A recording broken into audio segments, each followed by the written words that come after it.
Last time we spoke, you were wearing a suit and we were standing on the balcony of the hotel I was staying in Kyiv, and I think it was literally the day before the war broke out. Absolutely. So much has changed. A lot has changed. Everything has changed. Everything has changed. We have the world before and after the Russian invasion. You're absolutely right. So when you hear the Prime Minister yesterday giving his list of weapons that he's prepared to send to your country, and indeed NATO has, another list of weapons, will that be enough for you right now, or do you want more, and what is it that you want? Well, there is a comprehensive list of what is needed for the Ukrainian military in order to make Ukrainian military more durable. But let me thank you for your Prime Minister and to your government and to the British people. Look, you're doing an amazing job helping and supporting Ukraine, and the decision of your Prime Minister and of your country to supply Ukraine with the defensive weapon, with the lethal weapon, I want to focus on this, would make Ukrainian military stronger. Because you see that Russians, they've shifted to another plan. As for now, they believe they can take over a part of eastern Ukraine, and the major battle is to happen in Donbass, in Donetsk and Lugansk.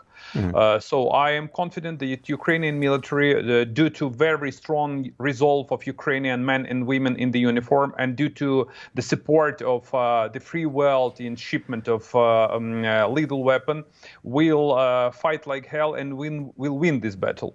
So I want to be very clear that the decision of your government to deliver the weapons to Ukraine is a good one. But no doubt, Matt, that look, Russia has an enormous, I would say, resources. And no one expected that Ukraine will fight like hell. But we showed one of the strongest resilience, actually, in the history of Europe after the Second World War.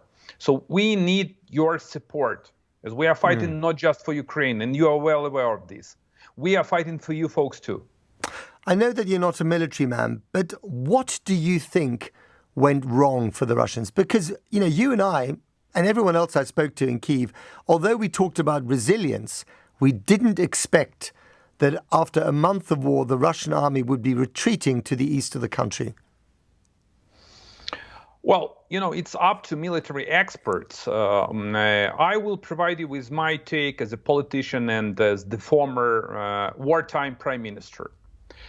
The first one, and I want to reiterate on this once again, a very strong unity and very strong will of the Ukrainian people to fight for our homeland. The second issue is that Ukrainian military is fighting against Russians since 2014. So we have an experience. The third issue is that Ukrainian military got a plenty of lethal weapon from our Western allies. The fourth issue is that Russian military, and well, actually Russia, not just Russian military. Russia is a petro state, heavily and completely corrupted. And the same goes with the Russian military. So the Russian military, the DOD, and the entire general staff completely corrupted. The fifth issue is that Russia didn't expect this kind of resolve from Ukrainians. And as far as I understand, Russia stick to an outdated conventional wars that Russia used to. So the army basically didn't end up being what it was cracked up to be, both in our imagination and in their propaganda. Absolutely. Okay, let me ask you this, Arsenій. I mean, every day we uncover new horrors of war crimes committed by Russian soldiers as they retreat. What I find absolutely, they are appalling. They're some of the worst pictures I've ever seen. And I just find it puzzling that especially with the train station in Kramatorsku, they should be shelling a train station packed with evacuees that I'm assuming were some of the very ethnic Russians they were pretending to protect from you lot in the first place. What's going on there? What's your reaction? First of all, Matt, that's just not a disaster. This is one of the biggest tragedies that is unfolding in Ukraine since World War II and since war in former Soviet Socialist Republic of Yugoslavia. So what has happened in Bucha, in Ірпені, and in Kramatorsku, that resembles me Srebrenica. And this genocide, I want to be very clear about President Putin and about his personality.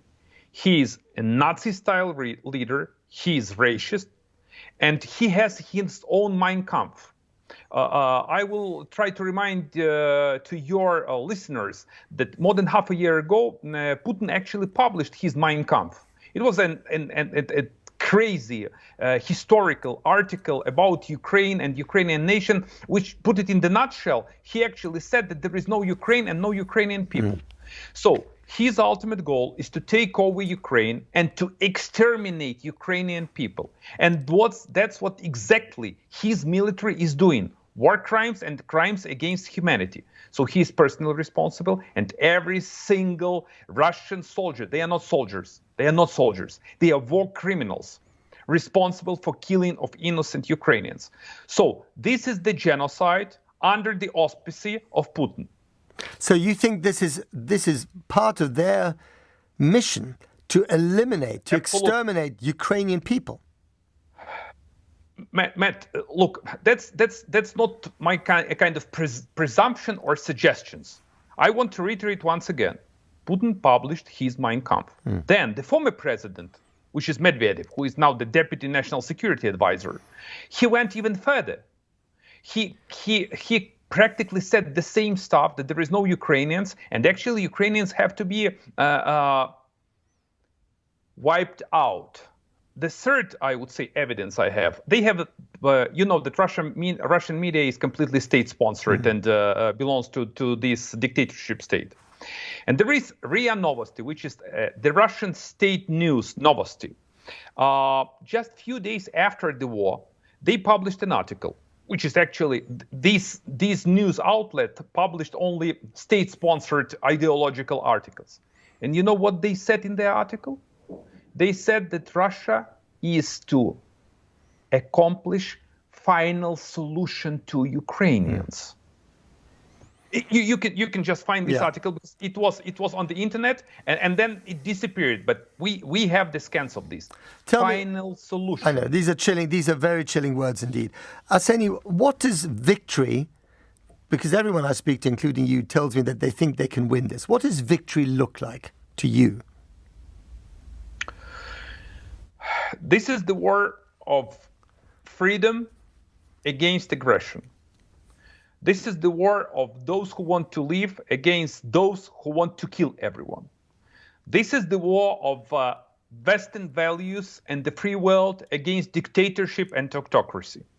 So the only victory I see is that Ukraine is to restore its territorial integrity. All of it? Both, completely. Crimea? Both. Absolutely. Donbass? Absolutely. Luhansk, Absolutely. Donetsk, all of it? Absolutely. To restore territorial integrity and Ukrainian sovereignty. Do you think you can do that? Because even though the Russian army has retreated from places like Kyiv, it hasn't fully attacked Odessa yet. It is possible, is it not, that he has to, for his own survival, Putin has to hold on at least to the slithers of territory in the east and the south and Crimea that he was controlling before. But I am fully realistic. We do understand that this is a very, very difficult task. That the way to restore territorial integrity of Ukraine, it's not just a bumpy road. This is the bloody road. This is the bloody road. But let me remind you examples from the history. You remember Baltic states were occupied by Soviets? And there was a valid declaration issued by the Department of State that didn't recognize the Soviet occupation of Baltic states. What happened in the end? In the end, Baltic states are completely free. They are EU and NATO members. You are well aware of the Berlin Wall. It was practically unimaginable that the time will come when the President of the United States will say, Mr. Gorbachev, rip down rip this wall. And it happened. So this so is you're the kind saying we shouldn't rule anything out at the moment, and even though the victory you talk about is far-fetched, it is perfectly possible. Let me ask you one final question, Arsenій, before we have to go, briefly, if I may. Is it not possible that in the interests of not having this war spread to NATO itself, that at some stage NATO will put pressure on your government, on you, to say it's time to sue for peace? It's time to say goodbye to territories in the east or the Crimea or even places like Mariupol. It's time to sue for peace because otherwise we're going to get something far more serious. What would your response be then? This will never happen, period. Okay. Well, that was short and sweet. Arsenій Яценюk, former Prime Minister of Ukraine.